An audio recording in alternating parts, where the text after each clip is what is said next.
Hi friends, അപ്പോൾ നമ്മൾ ഇന്ന് ചെയ്യാൻ പോകുന്നത് കോൺ ആസനയാണ്. കോൺ ആസന ഞാൻ ഇതിന് മുമ്പ് ചെയ്തിട്ടുള്ളൊരു ആസനയാണ്.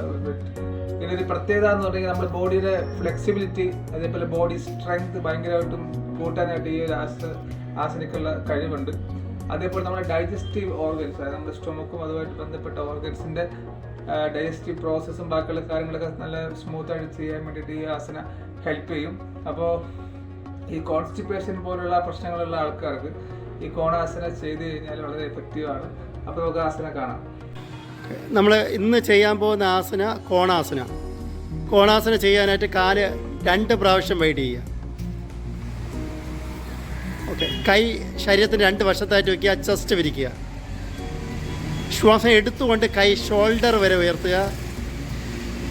വിട്ടുകൊണ്ട് കൈവെള്ളം മേലോട്ട് ടേൺ ചെയ്യുക. എടുത്തുകൊണ്ട് വീണ്ടും മേലോട്ട് കൈ ഉയർത്തുക. വിട്ടുകൊണ്ട് കൈയുടെ വിരലുകൾ കോർത്ത് പിടിക്കുക. എടുത്തുകൊണ്ട് കൈവെള്ളം മേലോട്ട് സ്ട്രെച്ച് ചെയ്യുക. ഓക്കെ, ശ്വാസം വിട്ടുകൊണ്ട് റൈറ്റ് സൈഡിലേക്ക് ബെൻഡ് ചെയ്യുക. ഒരു 5 ടൈംസ് ബ്രീത്ത്, ഒരു 5 ബ്രീത്ത് ചെയ്യുക.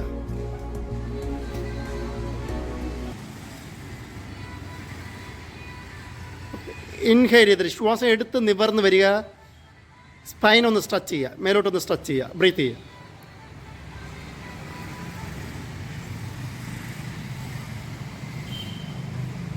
ഓക്കെ, എക്സൈൽ ചെയ്ത് ലെഫ്റ്റ് സൈഡിലേക്ക് ബെൻഡ് ചെയ്യുക. ശ്വാസം വിട്ടുകൊണ്ട് ഇടത്തോട്ട് ബെൻഡ് ചെയ്യുക. അവിടെയും ഒരു 5 ബ്രീത്ത് ചെയ്യുക.